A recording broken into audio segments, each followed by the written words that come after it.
Pemirsa, terima kasih Anda masih tetap setia bersama Prime Time Talk dan kita masuk di paruh kedua dalam dialog kita malam hari ini. Sebagaimana yang saya utarakan di awal jumpa kita tadi, maka kali ini kami akan mengajak Anda berdiskusi dengan Menteri Sosial Republik Indonesia, Kofifa Indar Parawansa. Assalamualaikum Bu Kofifa, apa kabar? Assalamualaikum warahmatullahi wabarakatuh. Maaf lahir batin, ya, selamat Idul Fitri. Maaf lahir batin, narjin wal faizin.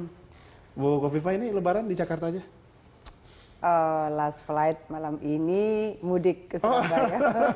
Haruslah mudik ya. Terima kasih sudah menyempatkan waktu bersama kami di Berita Satu. Ya, Bu Menteri, ini seharusnya kita bicara lebaran dalam keadaan suasana damai ya. Memang Indonesia, tanah air kita relatif damai, terkendali. Tapi beberapa hari menjelang Idul Fitri, kita tahu bahwa ada kejadian yang cukup membuat kita terhanyak, yaitu bom bunuh diri di Solo. Nah, kalau saya tarik dalam konteks ukhuwah Islamiyah, kemudian ini kan persaudaraan umat sebenarnya. Apa yang salah, Bu Kofifa, sebenarnya? Proses pemahaman di antara warga bangsa terhadap kedalaman mereka, mengetahui titik-titik tertentu dari pemahaman keagamaan bisa berbeda satu dengan yang lain. Kalau misalnya ayat yang selalu dikumandangkan oleh guru mereka misalnya selalu asyidda alal kufar ruhama bainahum, wah itu bisa salah persepsi mereka. Pokoknya yang ini kafir, berarti kalau dengan orang kafir kita mesti harus keras kayak gitu. Jadi posisi menyampaikan kepada umat, kepada komunitas, kepada jamaah memang harus komprehensif. Maka misalnya, oh Islam itu hadir sebagai rahmatan lil alamin, maka Islam itu akan turun sebagai juru damai, penebar kasih bagi seluruh alam. Bukan hanya manusianya, tapi seluruh makhluk Allah harus mendapatkan tetesan kedamaian. Tapi yang mungkin terjadi tidak begitu, karena masing-masing komunitas barangkali bisa saja belajar pada guru yang berbeda. Tapi kalau kita misalnya mau mengambil pada hikmah Ramadan, pasti orang akan berharap mencapai kemenangan. Maka seringkali ada ungkapan-ungkapan kemenangan itu kan misalnya minal aidin wal faizin. Kalau orang mau memberikan satu ucapan apapun, itu intinya adalah bahwa kita berharap akan mendapatkan kemenangan. Kemenangan dari apa? Dari proses yang sudah kita lakukan selama Ramadan. Ramadan itu artinya pembakaran. Yang kita bakar apa? Ego-ego yang tidak sehat, emosi-emosi yang tidak sehat, suasana-suasana yang tidak sehat, tidak produktif. Itu yang kita upayakan dibakar selama Ramadan. Maka kita berharap bahwa kita sudah memenangkan, melawan dari ego, emosi yang tidak sehat itu. Maka kita akan mencapai kemenangan di akhir Ramadan. Nah, itu tercederai oleh sesuatu yang ternyata destruktif bagi bangunan kehidupan umat, bangunan kehidupan berbangsa, bangunan kehidupan bernegara. Apakah yang terjadi di Solo, ataukah yang lebih memprihatinkan lagi adalah yang terjadi di Madinah.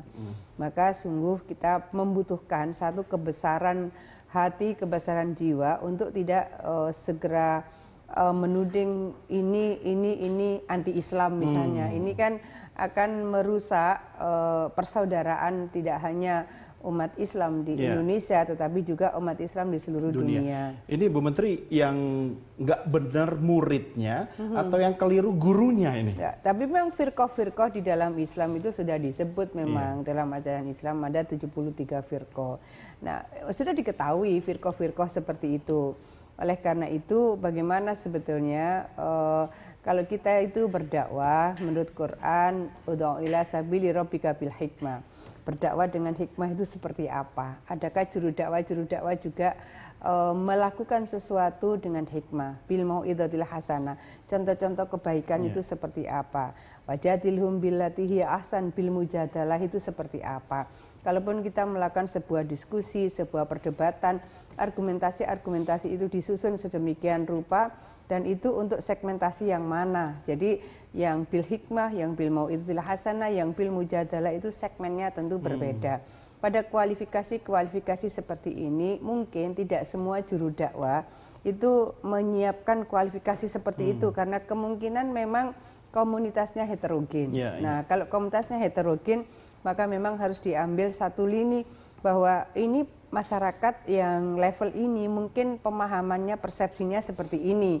Tidak bisa mungkin ini yang high level kita bisa melakukan mujadalah. Harus ada strategi komunikasi yang beragam tentunya ya, sesuai dengan targetnya. Kalau sempat ya kebetulan saya dulu selain di Fakultas Ilmu Sosial Politik, saya juga sempat mengikuti di Fakultas Dakwah. Jadi secara teoritik memang objek dakwahnya seperti apa, lalu ketika objek dakwahnya seperti apa, metodenya seperti apa, kemudian kontennya seperti apa, itu kan memang kita diajarkan secara teoritik. Tapi kan hal-hal seperti ini sesungguhnya juga tidak harus masuk Fakultas Dakwah secara formal, masing-masing juga bisa melakukan secara otodidak, tetapi kemungkinan segmentasinya yang dia harus lakukan pemilahan-pemilahan bahwa oh ya segmen seperti ini, misalnya ini low class society, saya mohon maaf, ini mungkin bil hikmah gitu. Tapi kemudian ada hal-hal masyarakat yang mungkin yang well educated society, mereka bisa dilakukan bil mujadalah. Tapi ada masyarakat yang memang membutuhkan satu teladan, satu referensi kehidupan. Nah ini pola-pola seperti ini masing-masing tokoh agama apapun pasti akan memiliki klasifikasi dan kualifikasi tema-tema tertentu yang kira-kira efektif untuk disampaikan kepada komunitasnya masing-masing. Kamu kalau bicara soal keteladanan secara umum, masihkah kita memiliki unsur keteladanan yang bisa dari segala lapisan masyarakat tadi? Saya rasa top referral dari referensi keteladanan kalau itu komunitas Muslim adalah Rasulullah Muhammad SAW. Bagaimana ketika Rasulullah hidup di Madinah, Rasulullah menjadi pemimpin yang bisa dihormati dan kemudian pikiran-pikirannya, keputusan-keputusan diterima oleh masyarakat yang dipimpinnya dan itu sangat heterogen. Dan semua golongan, betul. Jadi pola-pola seperti ini bukankah menjadi top referral bagi kehidupan kita. Jadi bukan hanya komunitas Muslim sesungguhnya yang bisa menjadikan Rasulullah Muhammad SAW menjadi top referral sebagai seorang pemimpin yang bisa memberikan keteladanan, kebijakan, kearifan dari seluruh komunitas yang dipimpinnya yang beragam-ragam agama, beragam-ragam suku, dengan stratifikasi status sosial ekonomi yang juga sangat stratified. Itu kan sebetulnya bisa menjadi referensi kehidupan, terutama follower-follower Rasulullah berarti adalah umat Islam misalnya. Jadi format-format seperti itu sesungguhnya di Indonesia sudah sangat banyak. Tokoh-tokoh, ulama-ulama, termasuk adalah musisi-musisi yang punya album-album cinta Rasul gitu. Kalau cinta Rasul berarti cinta damai, cinta Rasul berarti cinta keberagaman di dalam sebuah harmoni gitu. Bagaimana memaknai sebuah perbedaan itu tidak harus dengan nada yang tinggi atau menghunuskan senjata begitu. Nah, Rasul diusir dari Mekah, tapi ketika kembali ke Mekah, oh yang di rumah ini aman, di rumah ini aman, yang di sini aman.